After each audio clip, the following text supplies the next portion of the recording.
उनका, कोई आवाज इस क्षेत्र के लिए कोई उठा ही नहीं। कल के दिन बोलेंगे हमारे लिए काम करो, हम कैसे काम करेंगे इनके लिए? ये तो औरों के भी बिगाड़ रहे हैं, जो और भी उठे हो कोई विधायक के लिए ना, हम तो बहिष्कार कर देंगे सीधा कि हमारे गांव में मत आओ, हम किसी को वोट नहीं देंगे। चाहे कोई भी प्रतिनिधि आ जाए, क्षेत्र पंचायत आए, जिला पंचायत आए या विधायक के रूप में आए, हम किसी को वोट नहीं देंगे, क्योंकि हमारे साथ में अनदेखी किया जाते हैं। परसों जोगत में वहाँ धरना प्रदर्शन हुआ, जोगत में कैसे गए विधायक? जोगत में फूलों की माला पड़ी हुई है उन पे, और वहाँ का मामला कैसे उठा दिया? क्योंकि वहाँ पंडित रहते हैं। हमारे गांव में जो है पंडित तो है नहीं, कोई पंडित 2-4 परिवार है, इनकी अनदेखी किया जाती है। इसलिए जो है हमारा सारा अनुसूचित जाति का गांव है, इसलिए हमारे साथ विधायक भी भेदभाव कर रहा है, नहीं आ रहा है हमारे साथ। ऐसा नहीं है, देखो राजनीति हुए कोई भी है, जात पात का चक्कर इस समाज में अब जात पात का तो भाई साहब हो गए, होना भी नहीं चाहिए। नहीं भाई जी, ऐसा है जात पात का इसलिए हो रहा है कि जब जो है विधायक हमारे जोगत गया तो यहाँ भल्डगांव में क्यों नहीं आए? वो भल्डगांव की मांग अनदेखी क्यों किया जा रहा है? मेरे तो ये कहने का मतलब है, इसलिए हमें आक्रोश है, हमारे पूरे गांव वालों को आक्रोश है। अगर हमारे साथ कोई नहीं है तो ऊपर वाला तो हमारा साथ जरूर देगा। से विधायक साहब के साथ कोई नेता तो रहा होगा, छोटा नेता कोई रहा होगा जो उनके साथ रहा, हमने उनके लिए मैंने उनके लिए पिछली बार जिस टाइम वो हारे उस टाइम भी मैंने उनके लिए काम किया है, और इस बार भी हमने 6 महीने पहले काम किया, पूरे गाँव वालों ने किया जितने हैं, और मैंने पूरे एकजुट होकर हमने वोट दिलाए उनको। हमने ऐसे काम किया इनके लिए कि हमारे साथ ऐसा जिस तरह आप बात कर रहे हैं कि समाज के एससी या हम ये है, उस तरह राजनीति हो उस तरह नहीं होना चाहिए, क्योंकि आप अलग, ये वोट सबका होता है, वोट सबका होता है, नेता सबका होता है, इसमें कोई जात पात का नहीं होता, जात पात का नहीं होता है भाई साहब। मैं इसलिए बात कर रहा हूँ, जब वो जोगत में जा सकते हैं तो भल्डगांव में क्यों नहीं आ सकते? हो सकता है इसमें आपके छोटे कार्यकर्ता जो उनके साथ उनकी कमी होगी। कमी क्या है? कमी तो ऐसा है भाई जी, जो नया जुड़ रहा है उसके वो तो बल्ले बल्ले हो रहे हैं उसके, और जो हम पुराने विधायक जी के हर गांव में छोटे कार्यकर्ता हैं, हम तो अपनी नाराजगी आपका कहना आपका जायज है, आपका जायज है नाराजगी, लेकिन हमारा भी सवाल दोनों तरफ रखना जायज है। क्यों कि मैं आपको ये पूछ रहा हूँ कि आप जो वहाँ पे विधायक जी के कार्यकर्ता छोटे नेता होंगे, उनसे आपने किया, उनका काम होता बुलाने का। हमने भी भाई साहब, हम भी विधायक जी कार्य करते थे, हमने भी उनके लिए काम किया है। हमने ऐसा नहीं कि उनके लिए काम नहीं किया है। कहीं भी अगर वो ऐसा बोले कि तुमने काम कहीं पे नहीं किया है या हमने अनदेखी किया है, लोगों ने दारू पिए, मीट खाए, मुर्गा खाए, लेकिन मैं तो ऐसा व्यक्ति हूँ, मैं मीट मुर्गा मैं दारू कुछ नहीं खाता हूँ। हमने तो निस्वार्थ होकर इनके लिए काम किया है। जहाँ पर गए होगा खाना हमने जरूर खाया इनका, लेकिन हमने ऐसा निस्वार्थ होकर काम किया है कि हमने इस व्यक्ति को विधायक बनाना है। हमारा काम आगे हुआ है, हमने इतनी आस लगाई इस व्यक्ति पे कि हमारा काम करेगा, हमारे गांव का सुनाई करेगा, हमारे गाँव किसी को रोजगार दिलाएगा। हमारे गांव में एक व्यक्ति भी नहीं है, जबकि जो है इन्होंने हर जगह के, मैं सुनता हूँ, मेरे सुनने में आते हैं, हर जगह के इन्होंने एक लड़के जो है किसी को पीआरडी में लगाए, किसी को किसी चीज में लगाए, भल्डगांव को इन्होंने जो है किसी को भी नहीं लगाए। हमारे साथ विधायक जी से कहना चाहते हैं, विधायक जी इसलिए भाई जी के बाद विधायक जरूर आपके पास आएंगे। इसलिए भाई जी, इसलिए मैंने ये भेदभाव वाली बात इसलिए की है मैंने कि हमारी बात जो है कोई सुनता नहीं है। क्यों? हमारे यहाँ तो कोई सरकारी नौकरी वाला भी नहीं है, कोई जानकार भी नहीं है, कोई बोलने वाला है नहीं है। सारे बोलने वाले जो है ऊपर ही है। सारे नेता लोग बड़ी मणि में रहते हैं, और कोई यहाँ रहते हैं, कोई कहीं रहते हैं, उनकी सुनाई होती है। जो दलाल है दलालों की सुनते हैं, और जो हम गरीब आदमी हमारी कोई नहीं सुनता है। हाँ, ये बात आपकी जायज है, इस बात में मैं आपके बिल्कुल साथ हूँ कि जहाँ पे कमजोर दर के आदमी, यानी पैसे की बात नहीं कर रहा हूँ मैं, या भले लालों की बात नहीं कर रहा हूँ, हम बात कर रहे हैं समाज की, जहाँ पे समाज की हित की बात है, और सही व गलत क्या है इसका फैसला लेना चाहिए। जो ये कह रहे हैं कि उस शब्द को मैं यूज नहीं करूंगा, लेकिन कहने का मतलब जो इनका है वो भी गलत है कि ऐसी चीजों को आप बढ़ावा दे रहे हैं और उनको नहीं देना चाहिए। जो एक्चुअली में जमीन में समाज के बीच में किस चीज की जरूरत है, किस गांव को जरूरी जो चीजें चाहिए, उसके लिए आपको आना चाहिए, और एक बात गांव वालों की राय लेनी चाहिए कि आपको आवाज पे जो है भल्डगांव को विस्थापित होना चाहिए।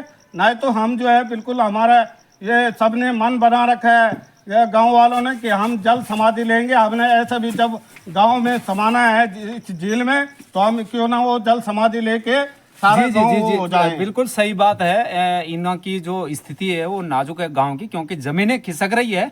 और इसमें यह है कि अगर इस गांव को खतरा है तो इसमें विस्थापित करना चाहिए इस गांव को। अगर इस तरह की जमीनें खिसक रही है तो कभी भी इसमें पूरा का पूरा गांव कभी भी डूब सकता है। और कभी इसमें जो है जो खतरा है वो 24 घंटा का बना हुआ। और आजकल झील का स्तर पानी का है वो ज्यादा बढ़ती मांग है, उसको पूरा करें आप। और इस गांव को ऐसा अगर विस्थापित में लगता है आपको तो विस्थापित करना चाहिए, क्योंकि वो समस्या, और जिस दिन गांव की बड़ी समस्या बढ़ जाएगी, जिस दिन नुकसान होगा, उस समय हमारे पास कोई ऑप्शन नहीं रहेगा। तो आगे आपको लेके चलते हैं, आप भ्रमण करवाते हैं, और उसके बाद आप बने रहे ताकि हम अभी गांव के और भी लोग जो धरना पे बैठे हुए उनसे भी बात करवाएंगे। चलो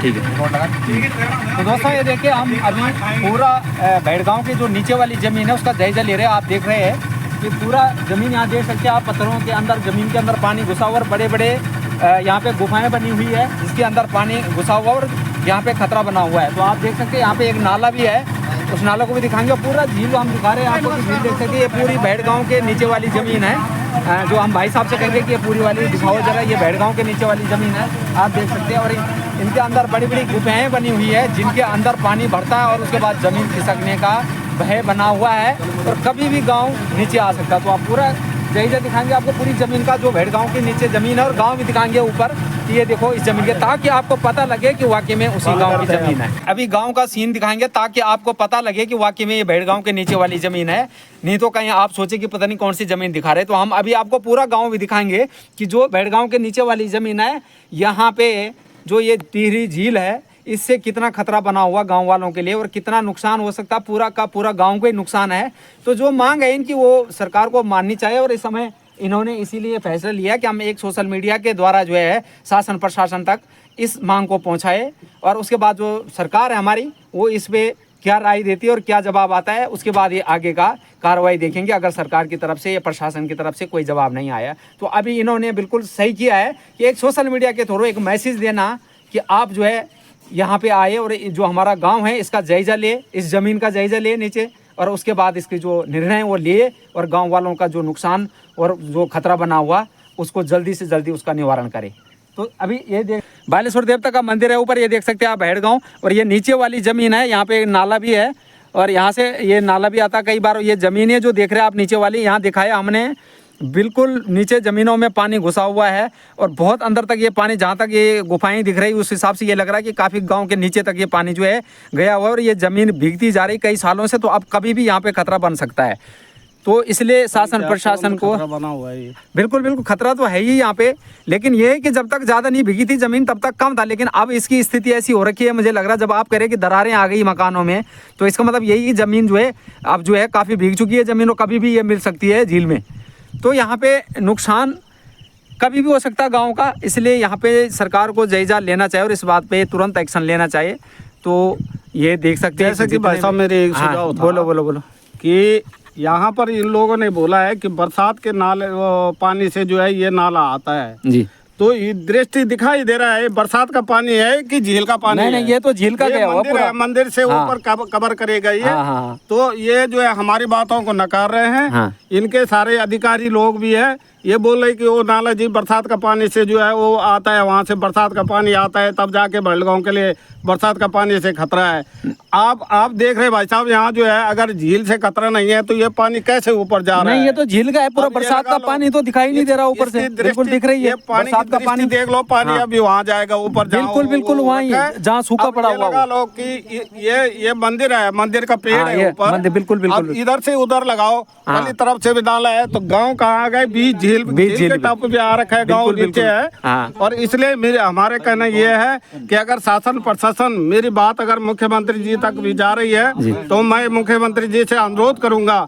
मेरे सुनने में ये भी आया है कि मुख्यमंत्री जी माइंड खाल में आ रहे हैं अपना कार्यक्रम लेके, तो मैं धामी से यही अनुरोध करूंगा, मेरी हाथ जोड़ के विनती है उनसे कि ये जो है भेड़गांव का संज्ञान भी लिए। और मैंने वहाँ पर 2-3 शिकायतें भी डाल रखी है, मैंने आजकल भी दी है, तो हमारी बातों में मुख्यमंत्री जी भी अमल करे। हमारे जो शासन प्रशासन के जिला अधिकारी उत्तरकाशी है वो भी अपने संज्ञान में ले।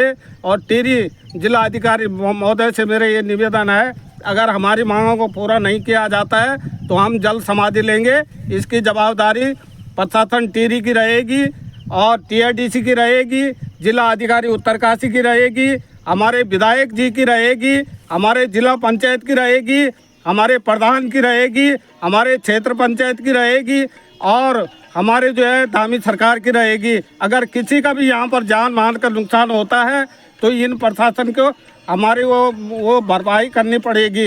यहाँ पर जब तक हमको खतरा बना हुआ है, हमारे मकानों में भी दरार है, हमारा विस्थापन नहीं होता है, तो हम यहाँ पर जल्द समाधि लेने को बाध्य होना पड़ेगा जी, जो जी, अगर जी। हमारा नहीं होता है। धन्यवाद। जी जी धन्यवाद आपका। और हो गया। तो दोस्तों इस समय हमारे साथ है यहाँ पे जो सर्विस देते हैं टिहरी झील में एक नाव की, जो कि गांव वालों को इधर से उधर लेके जाती है, उनको सर्विस देते हैं। क्यों? ये टिहरी डैम की वजह से हमारा पूरे क्षेत्र को बहुत नुकसान हुआ है। और एक बात और भी कहना चाहता हूं मैं कि टीडीसी की ये झील है, इसकी वजह से जो ऊपर क्षेत्र के गांव है उनको भी काफी नुकसान हुआ। जो बिल्कुल पास है उनको तो है ही है, उनको तो बहुत ज्यादा ही नुकसान है, लेकिन ऊपर के क्षेत्र वालों को भी नुकसान है। और टिहरी डैम की वजह से हमारा पूरा क्षेत्र जो है इधर तो उधर हो रखा है, तितर बितर हो रखा है, लेकिन हमारे को लाइट तक फ्री नहीं। हमारे क्षेत्र में क्या लाइट फ्री तो नहीं है? नहीं है जी, लाइट फ्री। अगर बिजली का बिल अगर नहीं दिया तो वो कनेक्शन काट देते हैं। बताइए आप। बाहर वाले जो है दिल्ली रहा है, क्योंकि हम काफ़ी बचपन से यहाँ पे रह रहे हैं और यहाँ पे विस्थापन नहीं हो रहा है। हम जब भी सुन रहे हैं सरकार के मुँह से आज होगा कल होगा, और कई बार यहाँ पे टीम भी आ चुकी है और विस्थापित नहीं किया जा रहा है हमारा गाँव। इसीलिए हमें सरकार से निवेदन है कि हमारा गाँव को जल्द से जल्द विस्थापित करा जाए। करा जी। एक बात और कहना चाहता हूं मैं, जब हमारे झील की वजह से इतनी बिजलियां पैदा हो रही और हमें इतना क्षति पहुंच रही है, तो क्या एक बिजली फ्री नहीं होनी चाहिए हमारे लोगों को? बिल्कुल सर, फ्री होनी चाहिए। और पहली बात तो हम यानी कि टिहरी और उत्तरकाशी क्षेत्र में आते हैं, हमारे बीच में बॉर्डर पे हमारा घर पड़ता है, तो हमारे लिए बिजली कोई फ्री नहीं करी गई यहाँ पे। और हम देख रहे हैं बाकी यानी कि पहले भी जब टिहरी डैम बना था उस समय भी टिहरी डैम में जो भी विभाग वाले थे उन्होंने बोला था कि टिहरी के लिए या जो भी इनके क्षेत्र है, जो भी यानी कि अगर जहाँ जिस गांव में भी अगर डूब में आता है उस गांव के लिए बिजली फ्री करा जाए, मगर यहाँ पे नहीं हुई है। नहीं हुई मतलब हेडगांव में बिजली भी फ्री नहीं हुई? नहीं हुई सर। तो आप देख सकते हैं क्या स्थिति हमारे क्षेत्र की। ये तो हमारे क्षेत्र में नेता कमजोर है, यही हो सकता है। नहीं तो इस क्षेत्र में जिस क्षेत्रों से बिजली सोने की तरह पैदा हो रही है उस क्षेत्र वालों को बिजली का बिल, और बाकी तो कई नुकसान हो रहे हैं। हमें हमारी रिश्तेदारी वहां पाली तरफ है, घूम के आओ 20 किलोमीटर 40 किलोमीटर, हमारी रिश्तेदारी इधर है तो घूम के आओ 50-100 किलोमीटर। क्या उन बहनों को, उन माताओं को जिनके रिश्ते मैके यहाँ नजदीक से, क्या उनका कोई हक नहीं बनता? क्या ये क्षेत्र ऐसे ही रह गया कि आप एक बिजली तक यहाँ पे फ्री नहीं देख सकते लोगों को? तो दोस्तों ऐसी वीडियो ले बने रहे। ये क्षेत्र की जो समस्या आपको आगे तक देखनी हो, लास्ट तक देखनी है। अभी गाँव के काफी लोग खड़े हैं। तो दोस्तों ये हमारे पीछे जो गांव दिखाई दे रहा है आपको, अभी बताएंगे आप। जो गांव है सामने, इसी गांव की वो जमीन है जो हमने अभी आपको दिखाई है। और जिस जमीन को हमने दिखाया कि ये देखो यहाँ जो है गुफाएं बनी हुई है, अंदर पानी घुस रहा है, उसमें सुरंगें बन गई है, तो वो यही गांव है। आप देख रहे हैं इसी गांव को, आप नदी से देख सकते हैं कि कितने पास ये गांव है।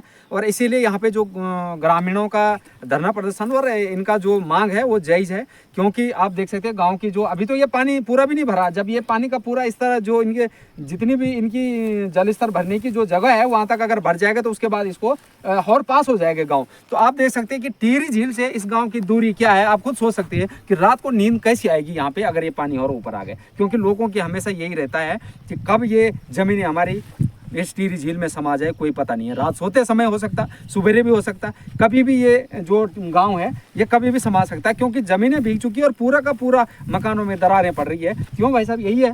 हाँ बिल्कुल, दरार यहाँ है। मैंने तो जिला प्रशासन को जो है, जिला अधिकारी महोदय को टिहरी कई बार जो है वो कर दिया है, चेतावनी दे दिया है।